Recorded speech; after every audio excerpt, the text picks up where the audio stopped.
परिचय।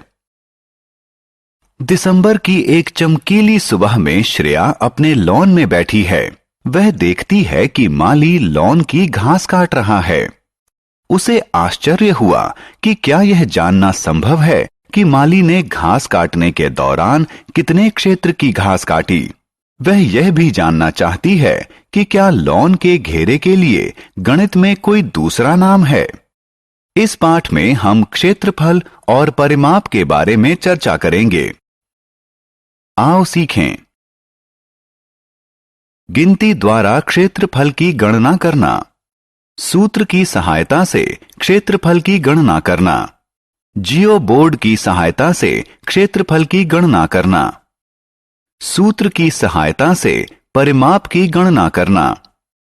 क्षेत्रफल। श्रेया के घर का लॉन एक आयताकार द्विविमीय आकृति का है, जिसकी एक लंबाई और एक चौड़ाई है। किसी द्विविमीय आकृति द्वारा घेरे गए तल के परिमाण को उसका क्षेत्रफल कहते हैं। आपको याद होगा कि वर्ग एक द्विविमीय आकृति होता है, जिसकी लंबाई उसकी चौड़ाई के बराबर होती है। एक इकाई की लंबाई वाले वर्ग लीजिए। वर्ग का क्षेत्रफल लंबाई गुणा लंबाई है। अतः एक इकाई वाले वर्ग का क्षेत्रफल वर्ग इकाई 1 गुणा 1 बराबर 1 होता है। इसी तरह लंबाई के मापन की एक इकाई होती है और क्षेत्रफल के मापन की भी एक इकाई होती है। हम लंबाई को सेंटीमीटर या मीटर में मापते हैं। इसी प्रकार क्षेत्रफल को वर्ग सेंटीमीटर या वर्ग मीटर में मापते हैं। वर्ग खंडों की गिनती करके क्षेत्रफल ज्ञात करना। अब आइए 5 वर्ग खंडों वाली आकृति के क्षेत्रफल की गणना करें। प्रत्येक वर्ग खंड की लंबाई 1 इकाई है। हम जानते हैं कि 1 इकाई वाली लंबाई के वर्ग खंड का क्षेत्रफल 1 वर्ग इकाई होती है। अतः 1 इकाई प्रत्येक की लंबाई वाले 5 वर्ग खंड वाली आकृति का क्षेत्रफल है। 1 वर्ग इकाई जमा 1 वर्ग इकाई जमा 1 वर्ग इकाई जमा 1 वर्ग इकाई जमा 1 वर्ग इकाई। इसे 1 जमा 1 जमा 1 जमा 1 जमा 1 बराबर 5 गुणा 1 बराबर 5 वर्ग इकाई की तरह भी लिखा जा सकता है। आइए अब ऐसे आकृति का क्षेत्रफल ज्ञात करें जो 3 सेंटीमीटर प्रत्येक की लंबाई वाले वर्ग खंड से बनी है। प्रत्येक 3 सेंटीमीटर लंबाई वाले वर्ग खंड का क्षेत्रफल 3 गुणा 3 बराबर 9 वर्ग सेंटीमीटर है। आइए अब वर्ग खंड की गिनती। इनकी संख्या 5 है। अतः किसी आकृति का क्षेत्रफल कुल वर्ग खंडों की संख्या में एक वर्ग खंड के क्षेत्रफल से गुणा करके ज्ञात किया जा सकता है। अतः क्षेत्रफल है 5 गुणा 9 बराबर 45 वर्ग सेंटीमीटर। जब लंबाई और चौड़ाई ज्ञात हो तो क्षेत्रफल की गणना करना। किसी वर्ग का क्षेत्रफल लंबाई गुणा चौड़ाई होता है। वर्ग एक विशेष प्रकार का आयत होता है जिसकी लंबाई और चौड़ाई बराबर होती है। आइए अब ऐसा आयत लें जो वर्ग नहीं है। एक आयत की लंबाई 6 सेंटीमीटर और चौड़ाई 7 सेंटीमीटर है। आइए अब क्षेत्रफल ज्ञात करें। आयत का क्षेत्रफल लंबाई गुणा चौड़ाई होता है बराबर 6 गुणा 7 बराबर 42 वर्ग सेंटीमीटर। आओ खेलें। सही उत्तर पर क्लिक करें। दी गई आकृति का क्षेत्रफल क्या है? जियो बोर्ड के प्रयोग से क्षेत्रफल ज्ञात करना। क्या आपने कभी जियो बोर्ड देखा है? इस आकृति को देखो। यह एक जियो बोर्ड है। जियो बोर्ड की रचना पंक्ति और कॉलम में बिंदु बनाकर की जाती है, जिसके संलग्न बिंदुओं के बीच की दूरी समान होनी चाहिए।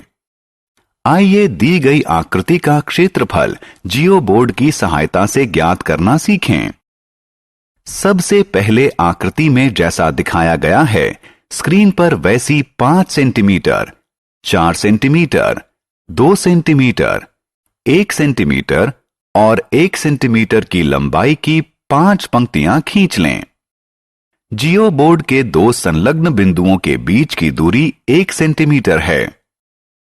एक बंद आकृति बनाने के लिए बिंदुओं को मिला लें।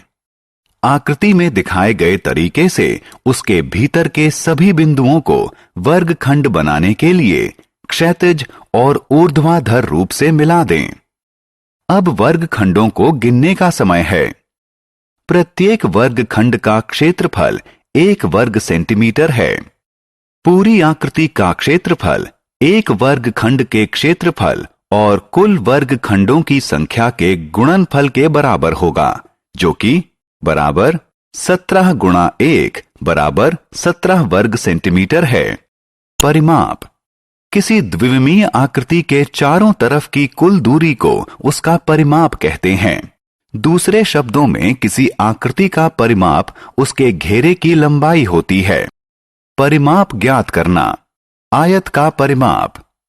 यदि ल किसी आयत की लंबाई है और च उसकी चौड़ाई है तो आयत का परिमाप होगा ल जमा च जमा ल जमा च बराबर 2 गुणा ल जमा 2 गुणा च। वर्ग का परिमाप।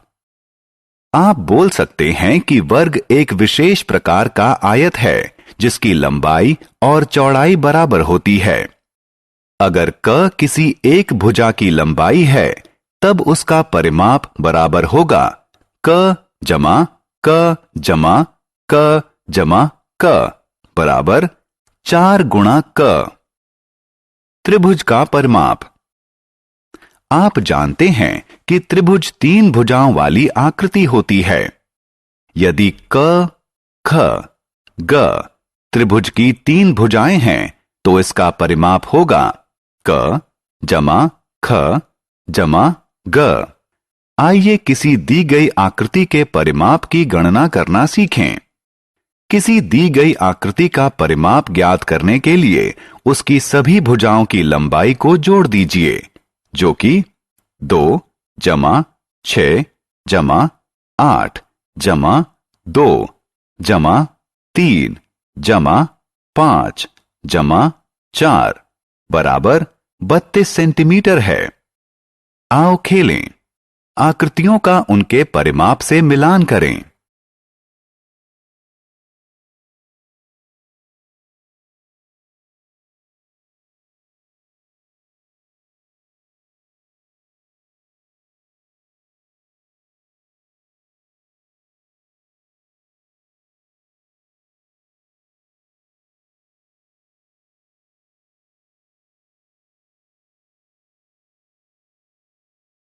हमने क्या चर्चा की? क्षेत्रफल की गणना करना, गिनती की सहायता से, मानक सूत्र की सहायता से, जियो बोर्ड की सहायता से।